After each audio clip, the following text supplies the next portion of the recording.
So yes, firstly, thank you so much for having me here and having such a brilliant trip here. It's my first time to Portugal, so I'm delighted to be here. Is the microphone about right here? Okay, fantastic.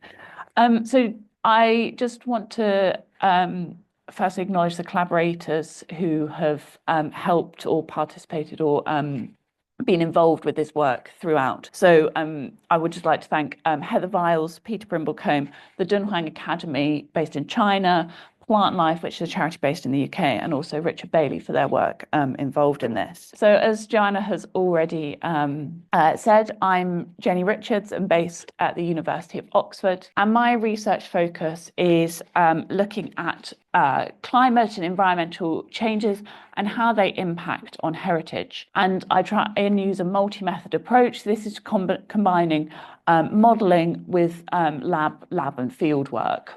And so, yeah, just to explain, I did my undergrad in geography and ended up focusing on the physical geography side. So this is things like ecology, climatology, and geomorphology. I then did my master's at the University College London, and did it in a degree which is called Science and Engineering for Arts, Heritage and Archaeology. So it was really looking at that intersection where science and heritage can overlap. I did my PhD back at the University of Oxford, based in the geography department, and I've also spent a year working at the University of Adelaide in Australia, which was using diatoms for water quality analysis. So something a bit different, but has played into my work. So today I thought it'd be interesting or worth having, first of all, having a think about why modelling. Why should we use modelling and why particularly within heritage research?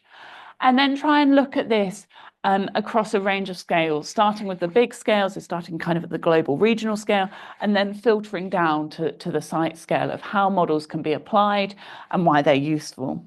And also thinking about a range of models that we can use. So what do we mean by models? So thinking about models when we're talking about like thinking of them as equation-based or cellular automata models or species distribution models, and how these can be applied in these different contexts. But I'm sure the same is the case for here in Portugal. But if you type in, or if you just search within news outlets in the UK for climate change and heritage, it is constantly coming up in the media. It is something that is really being picked up on as something of importance. And so you can see here that it's not just like the BBC, which apparently here are coming to the Coa Valley very soon, but it's across a whole range where we're getting this public awareness that something to do with climate change and something to do with heritage is becoming important, and climate change is threatening heritage. And this threat is also being picked up increasingly in the academic literature. So if you just use Web of Science and do a very simple search by searching heritage and climate change, you can see that since kind of the 2010s, there has been a rapid increase. Oh, that's quite bright. A rapid increase in the amount of work being undertaken in this field, trying to understand this relationship between climate change and heritage. But what's interesting, and I don't have the full stats, but what's interesting within this is there is still, even though there's been this growing trend with the amount of studies looking at this, only a small amount of research in this field is based on modelling, and much more is based on lab and field work. And so there is still this need to develop modelling as an approach within this field. So why could we use modelling? Like what is some of the potentials for using modelling within heritage research? And the broad takeaway for me is that when we use modelling, we can take it beyond the observable. And we can go beyond the observable in several main ways. So firstly, we can go beyond the observable with modelling by trying to understand process. So we can use modelling to try and understand processes that are highly complex and highly complicated. And this means that we can try and tease out individual processes that might be key drivers, or it means that we can understand complex systems and try and take a systems approach to understanding why things might be happening in the way they are.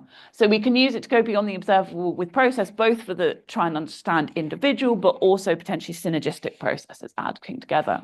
We can also go beyond the observable when we think about theory. So we can use it that we've come up with a theory, and we can use it and use models to try and test the theory. Does the modeling, how does the theory play out when we try and model it? And then we can think about it going beyond the observable in terms of both spatial and temporal scales. So we can think about it in very small or very large scales that might be very complex, very hard to do if we're doing lab or field experiments. So with time, we can think about it being very tricky, both, to access the past, but also the future. And models allow us to access both of those periods in time, as well as with time, thinking about things happening very quickly that sometimes might be very difficult to capture when monitoring, or over very long periods of time that aren't feasible when we've got a 3-year grant and maybe we can only get data out for two years of that. Actually, this is where modeling can come in handy, that we can suddenly monitor decades to centuries of time. So it can go beyond the observable on a practical level, as well as potentially more theoretical. And same with space, that it can be used to potentially cover bigger areas that might be otherwise be feasible, as well as smaller areas. And we can also use it potentially to transfer. We can test models in one object or one context, one landscape, and use it to transfer over to a different area.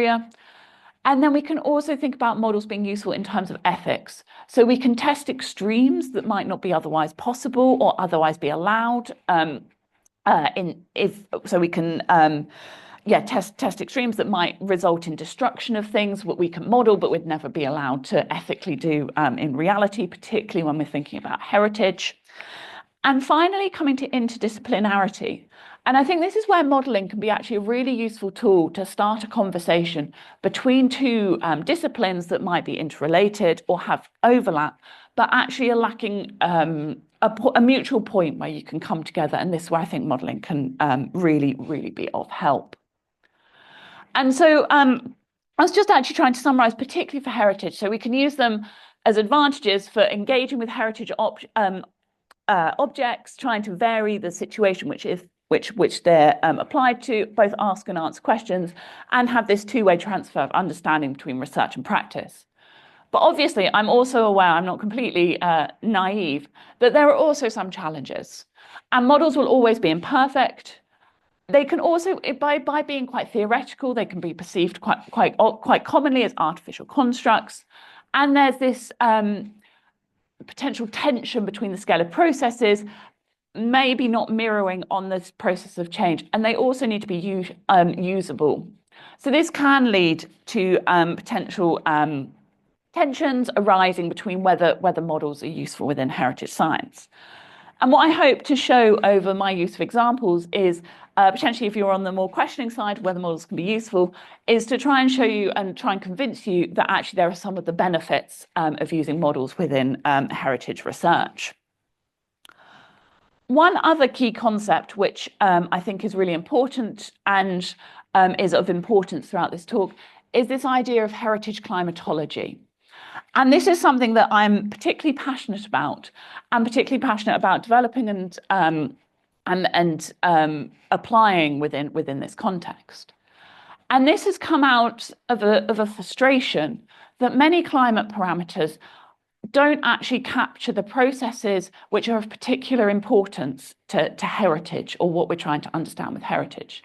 So if we look at the climate models, the typical climate parameters we might see are daily or annual temperature, annual rainfall, relative humidity, and such like. But these fail to capture, potentially, or quite commonly fail to capture, the processes that are driving the actual change that are of importance to our heritage. And so me, along with someone called Peter Brimblecombe, have been really trying to develop this idea of tuning these climate parameters so that they address the specific threats that we are interested in or we're trying to understand within heritage.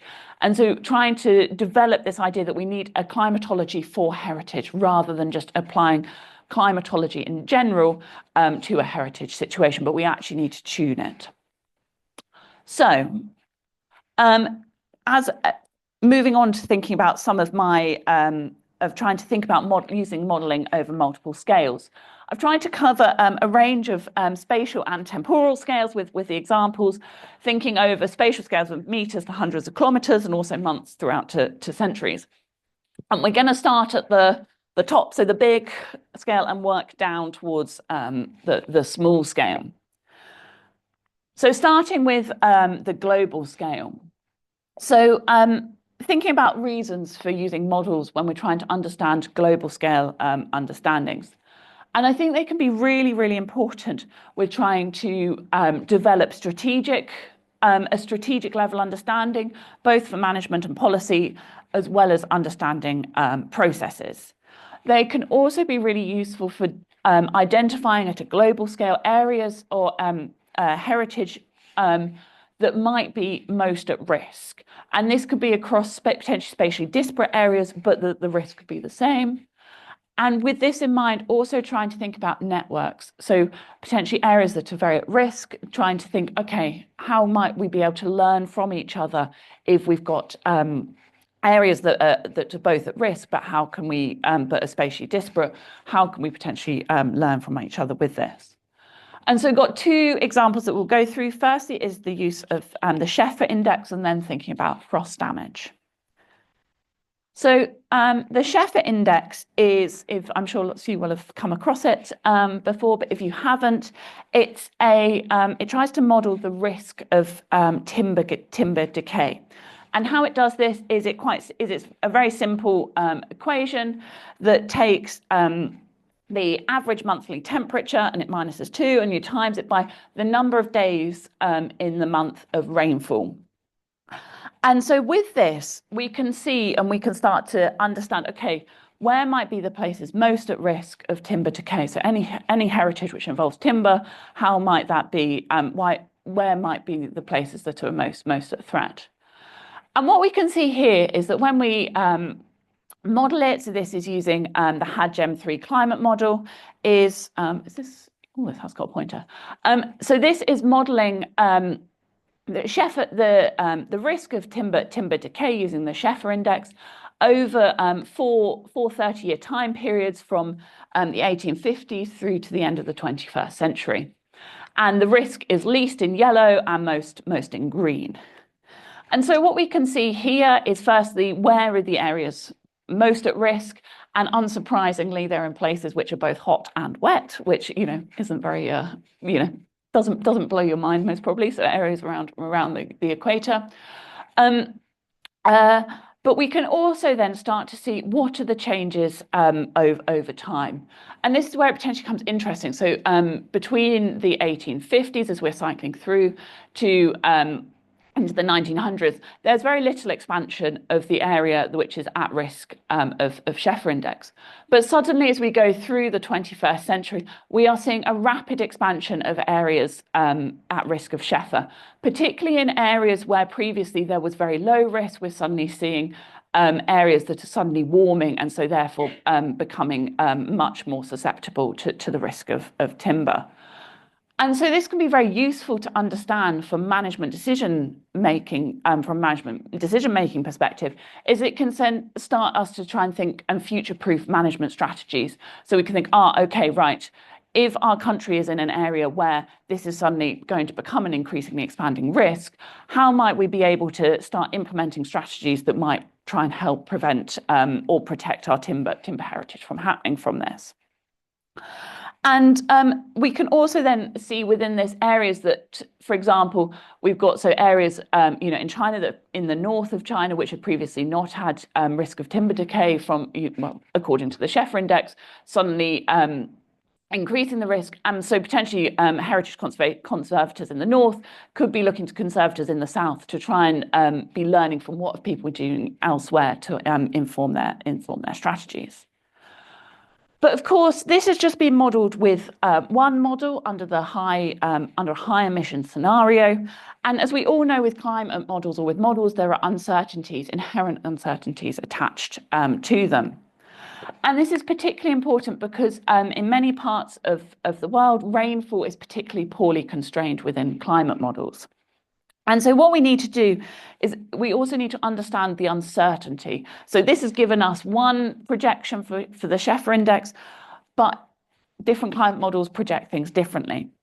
And so we can then start to use climate model ensembles or ensembles of models to try and understand levels of uncertainty.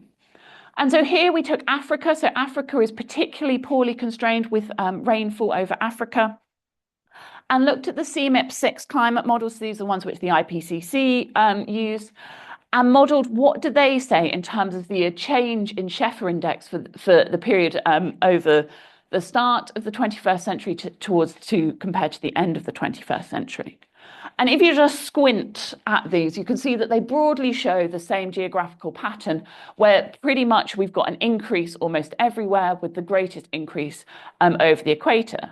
But in terms of the actual difference, the raw values of how much the Sheffer index will change hugely vary between different climate models.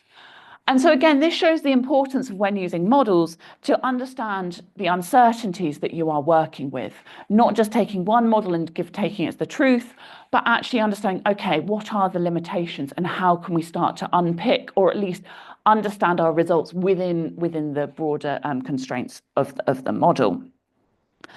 And so what you can then do when you've started to look at this from an ensemble level is then try and understand, okay, we might have differences in the raw values, but do the models at least agree in the direction of change? Because at least if we know in areas where might be, if all the models are saying it will increase, but just the amount might be, we're not quite sure about the amount, that is still useful from a management strategy.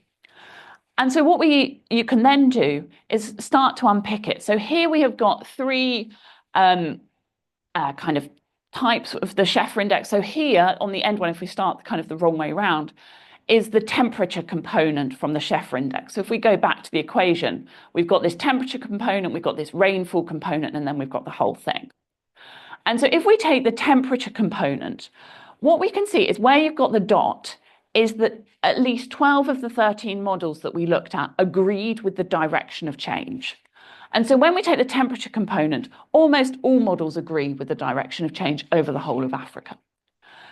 But when we take the rainfall component, you can see that actually where the open dots are, which is where there's a decrease in rainfall, that there's actually large parts of the continent where the models don't agree, where less than 12 out of the 13 models agree in the direction of change. But what happens when you put the two together is that actually where you see the greatest areas of change, again, you can see where all the dots are. This is where 12 out of the 13 models agree in the direction of change of the Sheffer index. And what this can show us is that the models, there is model agreement in the areas that are strongest or likely to experience the greatest amount of change, which is really useful in terms of going forward to management and potentially trying to get money in to improve conservation, get money in to help protect heritage. But it also suggests that in spite of the difficulties in modelling precipitation or rainfall over Africa, the strength of change the amount of the strength and the strength of change from the temperature component, when combining it with the component Aber du hast ja einen Link. What happened? Of rainfall actually mitigates against it. So even though we've got this uncertainty of and so this work used monitoring data to try and understand what's been happening with the amount of frost events, and linking that therefore to freeze-thaw cycles and frost damage to heritage, particularly thinking about stone-built heritage. And what they showed is since the 1750s through to the 2000s, that there has been quite a steep drop-off in the number of freezing events or freeze-thaw cycles experienced each year. Now, this is very useful because it suggests, so for, I mean, in the UK, there's quite a lot of frost damage to heritage buildings.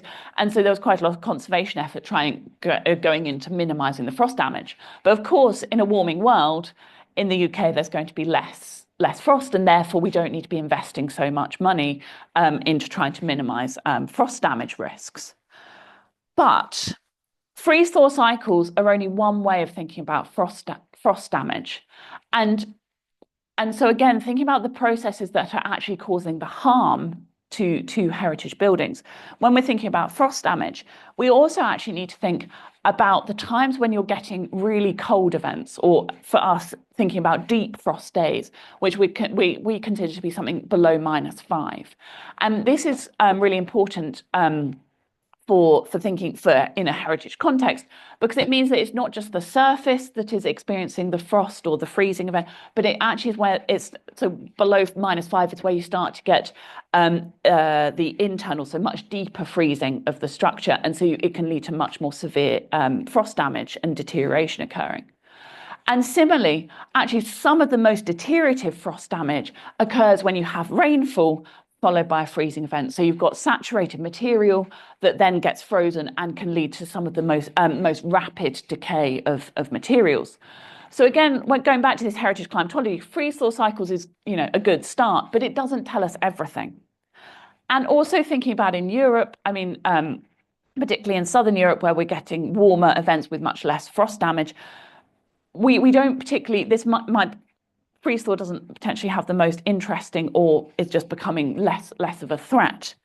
But what is happening, the question then becomes, what happens in areas that were really cold, and now by warming them slightly, instead of staying below freezing all year and therefore not having any freeze-thaw cycles, what happens when you're raising them to, that they're then going above the threshold, so you're suddenly actually exposing them to freezing and thawing events. So something that we looked at, again, me and this person called Peter Brimblecombe, was look at across a regional level area that spanned both areas that were permanently below freezing all the way through to areas that might be more like Europe of going above, so reducing the number of frost days. And looked, do I need to be clicked back into there? Yeah, brilliant. Looked at this area of Asia that you can see in the map, and looked at the frost damage between the mid-19th century and the end of the 21st century. And we looked at these 3 different frost damage metrics, so the freeze-thaw cycles, the deep frost days, and the wet frosts, because each of these indicate a different damage process or a different damage mechanism that's going to happen. And what was really interesting is the results you can see are spatially different for each of these metrics for frost damage. So here with the freeze-thaw cycles, you can see areas of the Himalayas that were previously below freezing and never getting above freezing. Now with an increase in average temperature, they're now starting to get frost cycles occurring. But the number of deep frost days is decreasing over the whole area. And then the number of wet frosts, we've kind of got this northeast southwest divide. Is that right? Yeah. And where we're starting to see an increase in wet frosts up in the northwest and a decrease in the southeast. And this is due to changes not in temperature, but in the rainfall patterns, where rainfall is managing to penetrate further inland. So again, it's not just as simple as what we might have guessed if we'd just looked at freeze-thaw, but by trying to think, okay, what are the different damage mechanisms, and not just sticking at what is the most obvious or the most commonly used, we actually get a much richer picture of what might the damage mechanisms be, and what might that change be into the future. Okay, so I want to scale down a bit to the landscape scale. And I don't know quite with ecology, but definitely with geomorphology, the landscape scale is sometimes the most tricky to understand, because at the global scale, you can think about like big synoptic processes. When you're at the site scale, you can really like get to grips with what's going on in your local area. And then this landscape scale is where you've got to combine the two. And actually, it can be very, very challenging. But modeling at this level almost allows us to try and bridge that gap between the synoptic and the local, and trying to bring them together to try and understand what are these complex interactions between the two. Modeling can also help us trying to understand or try and understand what was happening with a range of landscape changes, and then this bridging the gap between the small and the large scales. So I've got an example, I've got another two examples here which are very, very different. So firstly is some work based on my PhD, which is now 5 years old, but is a useful example of this, looking at the deterioration of earth and heritage using a cellular automata model. And then actually think about something which has been more of a recent project, which is thinking about the interaction of climate change on cultural heritage practices. So thinking about the impact of climate change, not just on the tangible, on the physical deterioration, but also on the intangible and how that might impact cultural heritage practices. So firstly, I want to take you on a journey to northwest China. So we're going to this arid region up here. And if we zoom in to this little bit here, which is in Gansu province, for those of you who might have been to China or might know heritage sites, it's the site that I'm taking you to is 2 hours from Dunhuang, and Dunhuang is the town closest to the Magao Caves, which was one of the first of the three first World Heritage Sites, which was enlisted in China in the 1980s. But if we go 2 hours down the road to the edge of this alluvial fan, to this corner down here in the edge of the alluvial fan, this is the Magao Caves, which is famous for cave paintings, Buddhist cave paintings. We go to the edge of this alluvial fan, we find Suyang Ancient City. And Suyang Ancient City was built 1,000 to 1,500 years ago, but was abandoned 400 years ago when the river that was forming this alluvial fan avulsed away from the site. So it lost its water source, as well as this area becoming depopulated. But it was kind of the final straw 400 years ago. And as you can see, we've got some inner city walls, some fortifications around the outside.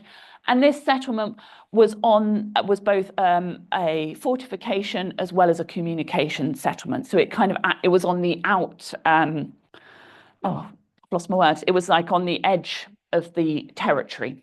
And so it was like seen as a fortress from invaders, but also a last stopping point for soldiers going out.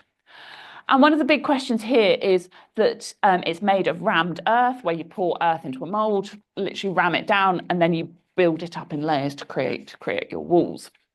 And as you can see from the photos, there is lots of deterioration going on around the site. And so trying to understand what is causing the deterioration, what processes are causing the deterioration, how might this change with climate change, and what kind of conservation strategies might help minimize the deterioration going on. And so to try and understand or trying to investigate these questions, it required both an understanding of the wider landscape and linking the processes in the wider landscape to what was going on the wall face, what kind of deterioration processes. And so here's where I tried to take a landscape model, so trying to model the landscape and then link it to a deterioration model. And the best way to try and explain these cellular automata models is to use Lego. So if, has anyone used a cellular automata model here? No, okay. So if we take this Lego model and we have blue as, if we start with red, so these are my earthen walls. So this is like my walls here. I've got two walls going on here in using the Lego.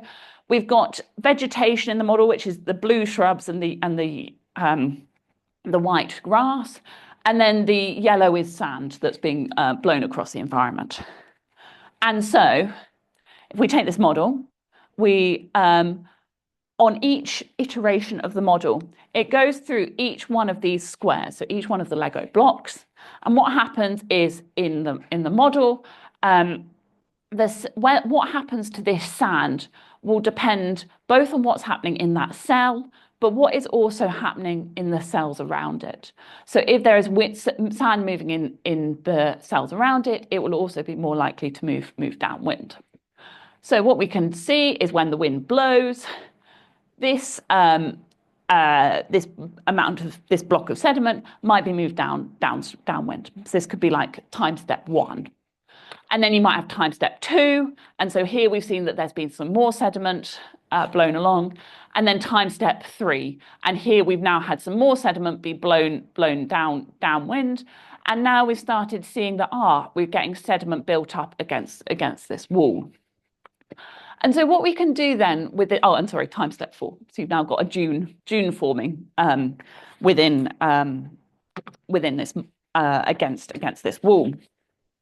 And what you can then do is try and then take what is happening in the environment around the walls. So what's cause these dunes to form, but also then what is like the wind speed up the walls, how much sediment has been hitting the walls, to then try and understand that and link that to deterioration.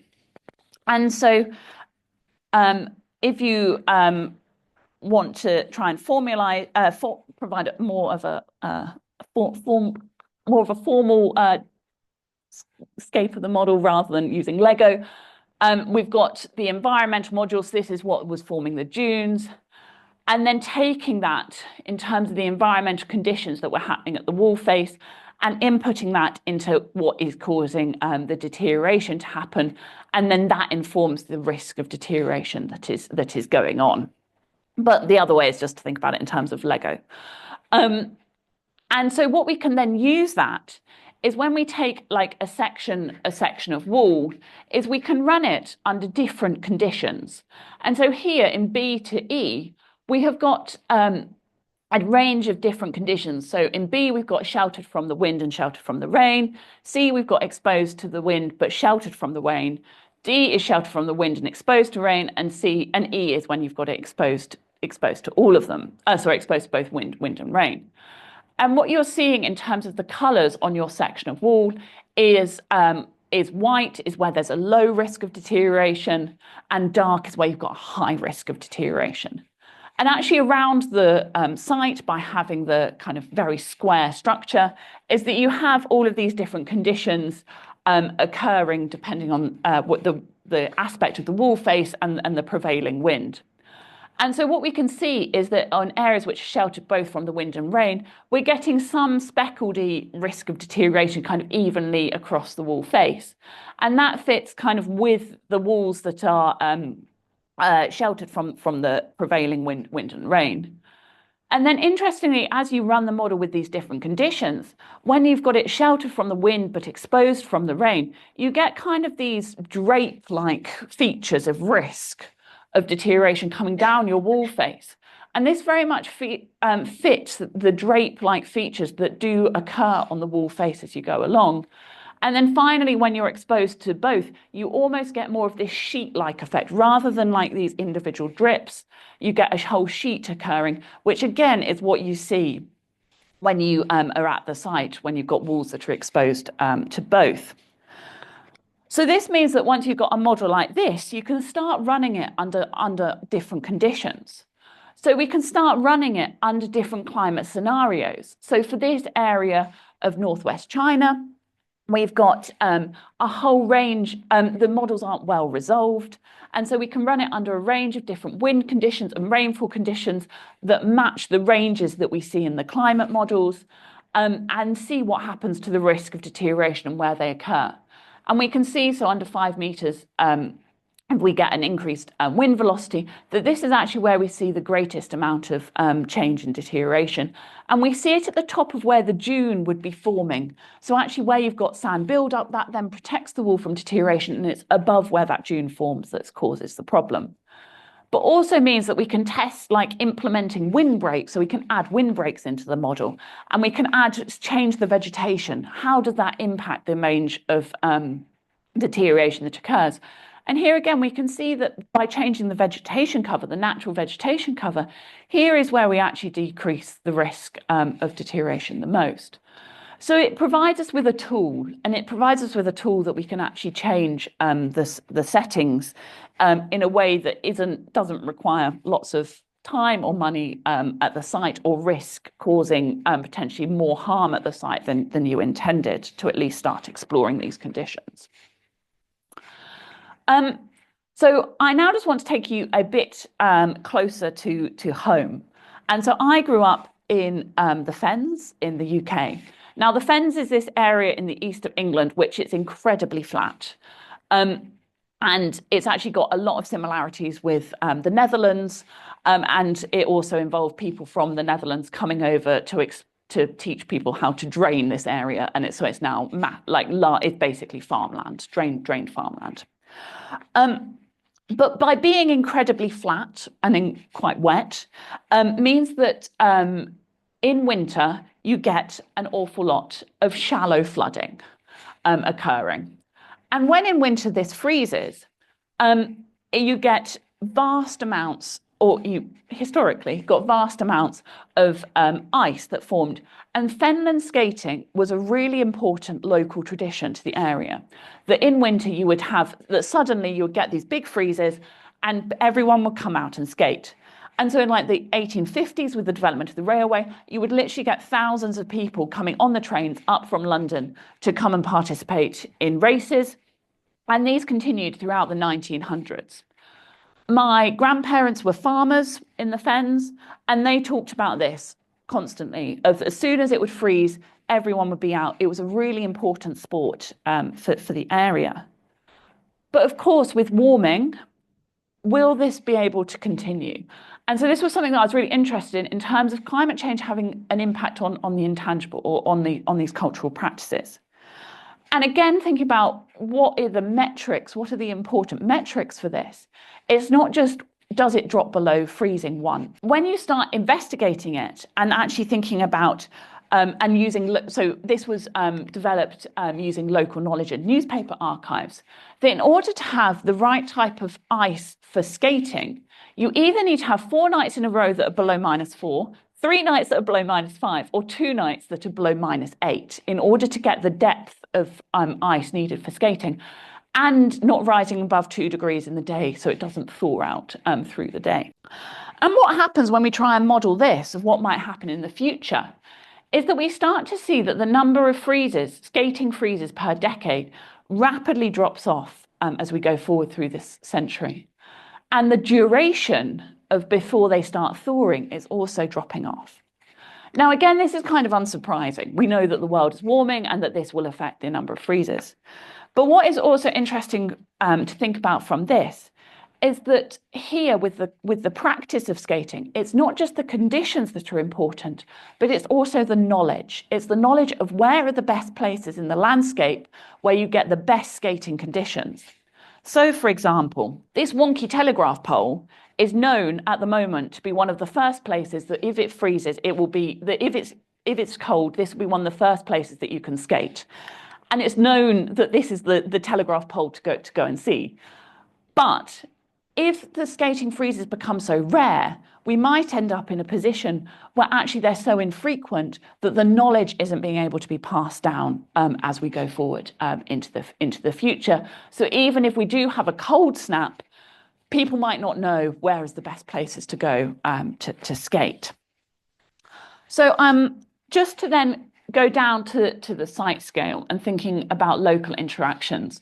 And this is where modelling can be really useful to capture the small scale variability, and also is potentially one of the places where we can transfer the findings into practice, either at the global, you can think of it as strategic level, but here we can think of it being very important to transfer it straight to heritage sites. And here I've just got one example that I want to focus on, which is soft capping. And so again, I'm sure lots of you will have come across soft capping before, but if you haven't, soft capping is a nature-based conservation strategy, and it's where you put a layer of soil and vegetation on top of quite typically ruined stone walls. And it's done, A, because it minimises the thermal fluctuations in the wall head. It also minimises the amount of moisture that goes into the wall head. And importantly, for conservation and heritage industries, it's A, quite cheap to install, and B, quite easy to maintain. So it's something that you can implement, and then it kind of it looks after itself to some degree. And so it's widely used across the UK, but also more widely in Europe as a conservation strategy. But of course, there is a concern about these because they are relying on vegetation to survive on woolheads. And so with increasing temperatures and also changes in rainfall, will these species that have typically been used to populate these soft caps be able to survive as we go forward into the future? So here I took a species distribution modelling approach to try and understand this, or try and investigate this. And so here, in order to do this, we've kind of got three main inputs. One is the species record, the second is the current environmental variables, and the third is the future projections for these environmental variables. And you can combine all these inputs, put them through a species distribution model, and here we use the Maxent, which is open source species distribution model, and produced outputs. Sorry, I don't know why that S is on a new line. But to create a distribution of presence likelihoods. And here I just classified them into three categories: red, which is a weak presence likelihood; blue, which is a moderate; and green, which is a strong presence likelihood. And I started off by doing this for 4 species that are present in sedum matting, which is quite commonly put out as this vegetation over woolheads, that are either native or archaeophyte species to the UK. So you looked at Sedum album, Sedum acre, Sedum angelicum, and Saxifraga granulata. And don't ask me why they put a Saxifraga in a sedum matting, but they do, so we looked at it. And so what we can see is if we model the presence likelihood for Sedum album over the period of 1970 to 2000, we can see that there's a strong presence likelihood for most of England, East Scotland, Wales and Ireland, blue in intermediary areas, and like red in the Highlands and Islands of Scotland. And when we look at the presence distribution of these over the same period, we can see that, so this is using the GBIF database, that again, there's quite good alignment between where are the presence records and where are the absence with what the model is producing. So kind of just to sanity show you that there is an alignment between observations and what the model is doing. Then if we run this under a high emission scenario for the end of century, what we can see is that there's actually a worrying increase in the amount of area that is going to increase to being under a weak presence likelihood. So all this area that has a strong presence likelihood by the end of the century is unlikely, or it's got a weak presence likelihood that this species will be able to be found there. And this was quite a scary result, as I find. That's one of the 4. Let's have a look at what's happening with the others. And what we see is worrying results across all 4 of them. And so this played quite a posed. I was really shocked. I was like, these are, I thought these would be quite resilient species, but they're showing a massive decrease as we look towards the end of the century. And so thought, crumbs, okay, what does this mean for soft capping? Okay, so in the UK, soft capping is quite commonly made up of either sedums or grasses. What happens when, okay, maybe we need to look at what will happen with the grasses. And when we take 4 different grasses, which again are quite commonly spread throughout the UK, and run the same thing under mid-century to end century, the results are actually far more positive. That we switch from, instead of going from a strong presence likelihood to a weak presence likelihood, we see a much more shift towards a moderate presence likelihood. So it suggests that these might be more likely to survive, and so suggests that maybe we need to be thinking about what happens to grass soft capping rather than using the sedums, but also raises questions like, well, the importance of having diversity of species within our soft capping in case one survives but another doesn't. But also, are we going to need to look for more Mediterranean species? So these are ones which are native to the UK, but start thinking, okay, we might need to actively be implementing more Mediterranean species to be able to survive under future conditions, which are warmer and drier in the UK. So this again is really important for management implications. And so I've been working with English Heritage, and so ran a workshop with English Heritage, Historic England, National Trust, so big heritage organisations that use these strategies in the UK, to disseminate these results, but also think about what it might mean for them. And so, yeah, thinking both what does it mean for Scotland, where the sedum matting basically looks like it's unsustainable by the end of the century, the potential for grass species to be more successful, what might happen in areas where there's moderate likelihood, are there ways where they could increase that way for it to be conserved? But also what you didn't see in the results, as I only presented the end of century, is actually the mid-century looks like a key point where there could be a tipping point depending on which emission scenario we go down. So it might be that we can carry on for now, but mid-century we need to start thinking if, I think we're going to fairly likely go on a high emission scenario, but we can reconsider potentially at the mid-century point. So just to conclude, as I'm aware of the time, that I hope that you've seen through this talk that a range of reasons how modelling can help us go beyond the observable, that beyond something that a lab experiment or something that monitoring might enable us to do. That it can be adapted, or it can be highly flexible and adapted to a whole range of things, from looking at conservation strategies on stone walls through to ice skating in the fens, which your grandparents have told you about, and they can be useful trying to understand all of these things. That there are many transferable ideas. This, the work that I've drawn on has drawn on work, drawn on concepts from climatology, ecology, across, the physical sciences, but also important things of why we value things. Why do we care about deterioration? What do we think of as risk?